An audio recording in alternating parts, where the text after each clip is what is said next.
പ്രിയ ചരിത്ര സ്നേഹികൾക്ക് യേശുനാമത്തിൽ സുസ്വാഗതം.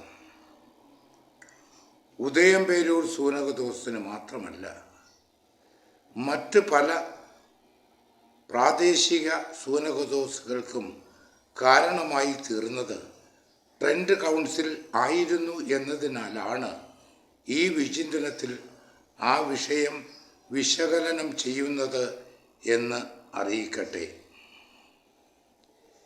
എൻ്റെ ആമുഖ ഭാഷണത്തിൽ കൂടുതൽ വിവരണങ്ങൾ ഉണ്ടാകും എന്നതിനാൽ എല്ലാ എപ്പിസോഡുകളും പൂർണ്ണമായും ശ്രവിച്ച് അഭിപ്രായങ്ങൾ രേഖപ്പെടുത്തി സഹകരിക്കണമെന്ന് അഭ്യർത്ഥിച്ചുകൊണ്ട് ഉദയംപേരൂർ സൂനകദോസ് ഒരു പുനർവായന എന്ന പ്രഭാഷണ പരമ്പരയുടെ രണ്ടാം ഭാഗത്തിൻ്റെ ആമുഖ ഭാഷണത്തിലേക്ക് കടക്കട്ടെ. യൂറോപ്യൻ സമൂഹത്തിലും സഭയിലും ബാഹ്യ ആഡംബരങ്ങൾ വർദ്ധമാനമായതോടെ ആധ്യാത്മിക രംഗം ഏറെ അധപ്പതിച്ച ഒരു കാലഘട്ടമായിരുന്നു അത്. ലൗകിക ചിന്തകൾ റോമൻ ക്യൂരിയയെ പോലും വല്ലാതെ ഉലച്ചതായി കാണുന്നു. ആധ്യാത്മിക ധാർമ്മിക നേതൃത്വം നൽകേണ്ടവർ പോലും കുറ്റവാളികളായി മാറുന്ന അവസ്ഥയാണ് ആ കാലഘട്ടത്തിൻ്റെ സവിശേഷതയായി കാണുക. സഭ നേരിട്ട ഈ ദുരവസ്ഥകൾ വിശകലനം ചെയ്തുകൊണ്ട് professor reverend doctor Xavier Koodapuzha തൻ്റെ തിരുസഭാ ചരിത്രം പുറം 711 മുതൽ പുറം 714 വരെയുള്ള ഭാഗത്ത് പറയുന്നത് ശ്രദ്ധിക്കേണ്ടതാണ്. അവിടെ പറയുന്നു, 15-ാം നൂറ്റാണ്ടിൽ നടമാടിയിരുന്ന ദുരാചാരങ്ങൾ മുഖ്യമായും സഭാഭരണം കേന്ദ്രീകരിച്ചായിരുന്നു. വൈദിക പരിശീലനത്തിൻ്റെ നിലവാരം വളരെ താഴ്ന്നതായിരുന്നു. സഭാ നേതൃത്വത്തിൻ്റെ സാൻമാർഗിക അധപ്പതനമായിരുന്നു അതിൻ്റെ പരിണിത ഫലം. പ്രതിസന്ധികൾ തരണം ചെയ്യുന്നതിനായിട്ട് ജൂലിയസ് രണ്ടാമൻ പാപ്പ 1512 5-ാം ലാറ്ററൽ സൂനകദോസ് വിളിച്ചുകൂട്ടിയെങ്കിലും അദ്ദേഹത്തിന് അത് പൂർത്തിയാക്കുവാൻ കഴിഞ്ഞില്ല. ജൂലിയസ് രണ്ടാമൻ പാപ്പ 1513 കർത്തൃപാദം പൂകിയതിനെ തുടർന്ന് ലയോ 10-ാമൻ പാപ്പ സൂനകദോസ് നടപടികൾ പൂർത്തീകരിച്ചു എങ്കിലും അതിലൂടെ കാര്യമായ ഒരു നേട്ടവും സഭയ്ക്കോ സമൂഹത്തിനോ ഉണ്ടായില്ല എന്നതാണ് യാഥാർത്ഥ്യം. ഇതിനിടയിൽ പലയിടങ്ങളിലുമായി നവീകരണ പ്രസ്ഥാനങ്ങൾ രൂപമെടുത്തു. ചിലർ സഭയെ തകർക്കാതെ സഭയെ പൂർണ്ണമായും നവീകരിക്കുവാൻ ശ്രമിച്ചു എങ്കിൽ മറ്റു ചിലർ സഭയെ തകർത്തുകൊണ്ട് അതിനെ നവീകരിക്കുവാനാണ് കോപ്പുകൂട്ടിയത് എന്ന് ചരിത്രം സാക്ഷിക്കുന്നു. സഭയെ തകർത്തുകൊണ്ട് നവീകരിക്കുവാൻ ശ്രമിച്ചവരുടെ പ്രവർത്തനങ്ങൾ അവസാനം സഭയെ തന്നെ ശിഥിലമാക്കിയതായും കാണുന്നു. പ്രിയരെ, ഇതോടെ എൻ്റെ ആമുഖ ഭാഷണം ഇവിടെ തീരുകയാണ്. Kerala regional Latin Catholic bishops കൗൺസിലിൻ്റെ കീഴിലുള്ള ലിറ്റർജി കമ്മീഷൻ റീജിയണൽ സെക്രട്ടറിയായ റവറൻഡ് ഡോക്ടർ ജോബ് വാഴക്കൂട്ടത്തിൽ അച്ഛനെ ട്രെൻഡ് കൗൺസിൽ 2 എന്ന വിഷയം വിശകലനം ചെയ്യുന്നതിനായി ക്ഷണിച്ചുകൊണ്ട് നിർത്തട്ടെ. നന്ദി, നമസ്കാരം. പ്രിയപ്പെട്ടവരെ, 425-ാം വാർഷികം ആഘോഷിക്കുന്ന ഉദയംപേരൂർ സൂനകദോസിനെ കുറിച്ചുള്ള പഠനങ്ങളുടെ പശ്ചാത്തലത്തിലാണ് നമ്മൾ ട്രെൻഡ് കൗൺസിലിനെ കുറിച്ച് പഠിക്കുക. കേരളത്തിൽ പൊതുസമൂഹത്തിൻ്റെയും നമ്മുടെ സഭയുടെയും വലിയ നവോത്ഥാനത്തിന് കാരണമായ ഒരു സംഭവമായിരുന്നു ഉദയംപേരൂർ സൂനകദോസ്. ഉദയംപേരൂർ സൂനകദോസ് നടക്കുന്നത് ആഗോള സഭയിൽ അതിൻ്റെ പശ്ചാത്തലമായി ഭവിക്കുന്നത് ട്രെൻഡ് സൂനകദോസാണ്. സഭയിൽ ഉരുത്തിരിഞ്ഞ വളരെ വലിയ ആശയക്കുഴപ്പങ്ങൾക്കും വിശ്വാസവിരുദ്ധമായ പ്രവണതകൾക്കും എതിരായി അതിനെ പ്രതിരോധിക്കുവാനായി വളരെ തീക്ഷ്ണമായ, വളരെ ശക്തമായ നടപടികൾ സ്വീകരിച്ചൊരു കൗൺസിലായിരുന്നു ട്രെൻഡ് കൗൺസിൽ. ആ കൗൺസിലിൻ്റെ അതേ ചുവട് പിടിച്ച് തന്നെയാണ് ഉദയംപേരൂർ സൂനകദോസ് നടക്കുന്നത് എന്ന് മനസ്സിലാക്കുമ്പോഴാണ് നമുക്ക് ഉദയംപേരൂർ സൂനകദോസിൻ്റെ ആത്മാവിനെ തൊട്ടറിയുവാനായിട്ട് സാധിക്കുന്നത്. അതിന് നമുക്ക് ട്രെൻഡ് കൗൺസിൽ എങ്ങനെയായിരുന്നു എന്നറിയുക അത്യാവശ്യമാണ്. കഴിഞ്ഞ വീഡിയോയിൽ നമ്മൾ കാണുകയുണ്ടായാൽ ട്രെൻഡ് കൗൺസിലിൻ്റെ ആദ്യത്തെ ഒരു ഭാഗം, ആദ്യത്തെ ഒരു ഘട്ടം അത് ട്രെൻഡ് എന്ന പട്ടണത്തിൽ നടന്നു. അതിൻ്റെ ഭാഗം, രണ്ടാമത്തെ ഭാഗം ബൊളോഞ്ഞയിലേക്ക് മാറ്റുകയുണ്ടായി എന്ന് നമ്മൾ കണ്ടു.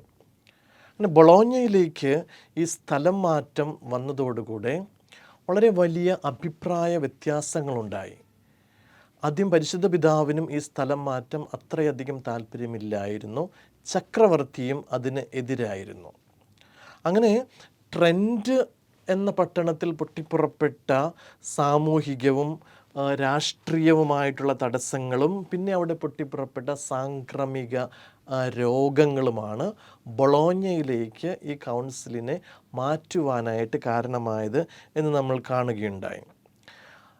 പക്ഷേ ഈ സ്ഥലം മാറ്റത്തെക്കുറിച്ചുള്ള തർക്കങ്ങൾ രൂക്ഷമായതോടുകൂടെ പോൾ മൂന്നാമൻ പാപ്പ തൻ്റെ 1547 സെപ്റ്റംബർ 13 ബൊളോഞ്ഞയിൽ കൂടിയ കൗൺസിൽ നിർത്തിവെക്കുവാനായിട്ട് കർദിനാൾ ദെൽ മോന്തയോട് ആവശ്യപ്പെടുകയും ബൊളോഞ്ഞയിലുള്ള മെത്രാന്മാരോട് തിരികെ റോമിലേക്ക് വരുവാൻ ആവശ്യപ്പെടുകയും ചെയ്തു. അതോടെ ബൊളോഞ്ഞയിൽ കൂടിയ കൗൺസിലിൻ്റെ ആ ഒരു ഘട്ടം അവസാനിക്കുകയും അതോടൊപ്പം ട്രെൻഡ് കൗൺസിലിൻ്റെ ഒന്നാം ഭാഗം പൂർണ്ണമായി സമാപിക്കുകയും ചെയ്തു. തുടർന്ന് 1549 നവംബർ 10 പോപ്പ് പോൾ മൂന്നാമൻ മരണമടയുകയും ചെയ്തു. ഇതോടെയാണ് ട്രെൻഡ് കൗൺസിലിൻ്റെ ഒന്നാം ഘട്ടം സമാപിക്കുന്നത്. ട്രെൻഡ് കൗൺസിലിൻ്റെ രണ്ടാം ഘട്ടത്തിലേക്കാണ് നമ്മൾ കടക്കുക.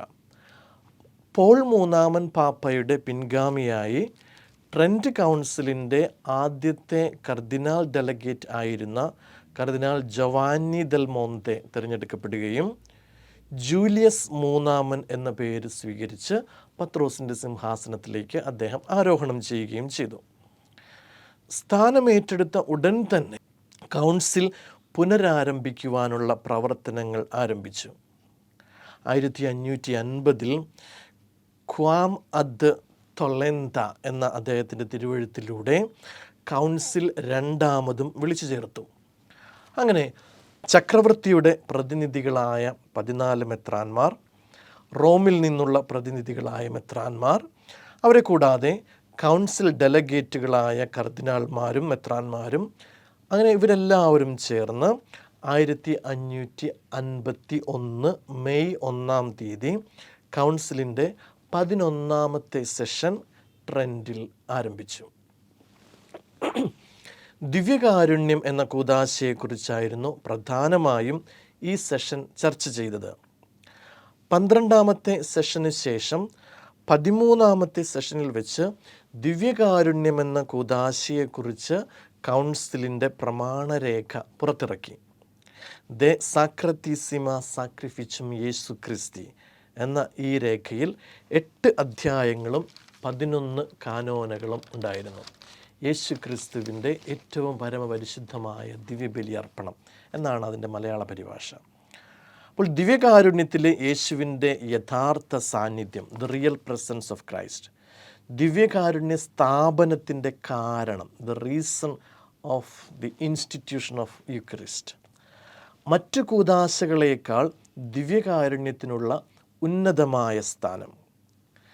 ദിവ്യകാരുണ്യത്തിൽ നമ്മൾ ഉപയോഗിക്കുന്ന ട്രാൻസബ്സ്റ്റാൻസിയേഷൻ എന്ന ആ വാക്ക് അവസ്ഥാഭേദം, ദിവ്യകാരുണ്യ ആരാധനയുടെ യാഥാർത്ഥ്യവും അതിൻ്റെ പ്രാധാന്യവും, ദിവ്യകാരുണ്യ സ്വീകരണത്തിന് ആവശ്യമായ യോഗ്യതകൾ, ഇങ്ങനെ ഇത് തുടങ്ങിയ പ്രൊട്ടസ്റ്റൻ്റുകാർ ഉപേക്ഷിക്കുകയും ചോദ്യം ചെയ്യുകയും സംശയനിഴലാഴ്ത്തുകയും പാഷണ്ഡതകൾ പ്രചരിപ്പിക്കുകയും ചെയ്ത ഇക്കാര്യങ്ങളെക്കുറിച്ച് കത്തോലിക്കാ സഭയുടെ വിശ്വാസം അരക്കിട്ടുറപ്പിക്കുന്ന രീതിയിൽ വളരെ അസന്നിഗ്ധമായിട്ട് ട്രെൻറ്റ് കൗൺസിൽ ഉറപ്പിക്കുകയും ഏറ്റുപറയുകയും ചെയ്തു. 14ാമത്തെ സെഷനിൽ വെച്ച് അനുരഞ്ജന കൂദാശയെക്കുറിച്ചും രോഗിലേപന കൂദാശയെക്കുറിച്ചും വ്യക്തമായ വിശകലനങ്ങൾ നൽകിക്കൊണ്ട് ആ കൂദാശകൾക്കെതിരായ പ്രചരണങ്ങളെയും പാഷണ്ഡതപരമായ പഠനങ്ങളെയും ശപിച്ചു തള്ളുകയും വൈദികർക്കാവശ്യമായ അച്ചടക്കത്തെക്കുറിച്ചും അവരുടെ യോഗ്യതകളെക്കുറിച്ചും വ്യക്തവും കർശനവുമായ നിർദ്ദേശങ്ങൾ നൽകുകയും ചെയ്തു. നമുക്കറിയാം, ഇത് പിന്നീട് ഉദയംപേരൂർ സൂനകദോസിൽ ഇത് വളരെ വ്യക്തമായി പ്രതിഫലിക്കുന്നുണ്ട്. ഇവിടെയുണ്ടായിരുന്ന വൈദികർ, അതായത് അന്ന് മർത്തോമ നസ്രാണികൾക്കിടയിലുണ്ടായിരുന്ന വൈദികർക്കിടയിലുണ്ടായിരുന്ന അധാർമികമായ ജീവിത രീതികൾ, പോളിഗമി, ഇതിനെല്ലാം ഉദയംപേരൂർ സൂനകദോസ് വളരെ കർശനമായി വിലക്കുകയും നിരോധിക്കുകയും ചെയ്യുന്നുണ്ട്. അതെല്ലാം വരുന്നത് ട്രെൻറ്റ് കൗൺസിലിൻ്റെ ഈ അരൂപിയിൽ നിന്ന് തന്നെയാണ്. 15ാമത്തെ സെഷനിൽ വെച്ച് വലിയ തീരുമാനങ്ങളിലേക്ക് കടക്കുവാൻ പ്രത്യേകമായി സാധിച്ചില്ല. കാരണം സാക്സണിലെ മൗറിസ് എന്ന് പറയുന്ന ചക്രവർത്തി ചാൾസ് 5ാമൻ രാജാവിനെ ശക്തമായി ആക്രമിക്കുകയും ട്രെൻറ്റ് നഗരം വളരെ വലിയ അപകടത്തിലാവുകയും ചെയ്തു. തുടർന്ന് 16ാമത്തെ സെഷനിൽ വെച്ച് കൗൺസിൽ 2 വർഷത്തേക്ക് നിർത്തിവെക്കുവാനും കൗൺസിൽ പിരിച്ചുവിടുവാനും ഈ യുദ്ധത്തിൻ്റെ ഭീഷണികൾ അവസാനിച്ചതിന് ശേഷം മാത്രം ചേരുവാനും തീരുമാനിച്ചുകൊണ്ട് കൗൺസിലിൻ്റെ 2ാമത്തെ സെഷൻ സമാപിച്ചു.